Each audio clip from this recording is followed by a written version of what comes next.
good morning, good evening, good lunch, or good nun ba yan? So anyway guys,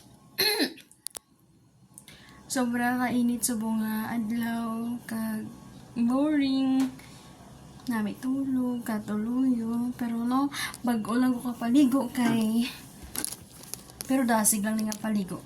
Buhay ni ka ano kay nga may gulpi lang nga nagtok-tok sa balay. May delivery galihanin sa Canada, guys. Diba? May nag-deliver di hang ako di upo na tuman sa babaw.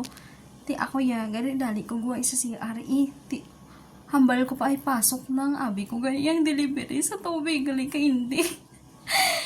Te no. Kidding aside lang no.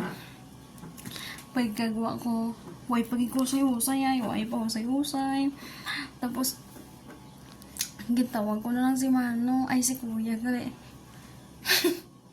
Gitawag ko si Kuya kay ma-receive siya sang nag-abot nga ano, 'di ba? So sang pag-abot na ginanan ko na lang siya gintawag kay hambal man dugan isang nag-deliver nga kinahanglan siya. Tapos siya nagsaka ko to ay ganyan as in gatulo-tulo pa akong po kawuluya. Tapos hambal ko lang sige lang amo gyud na iya, di ba?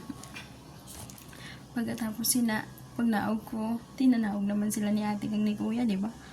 Samdang ga pasulod ka pang ariya sila sang mga delivery yan, kay perti kadamo mo. Ay, nagkaon na sila.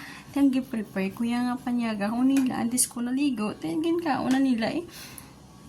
So fast forward,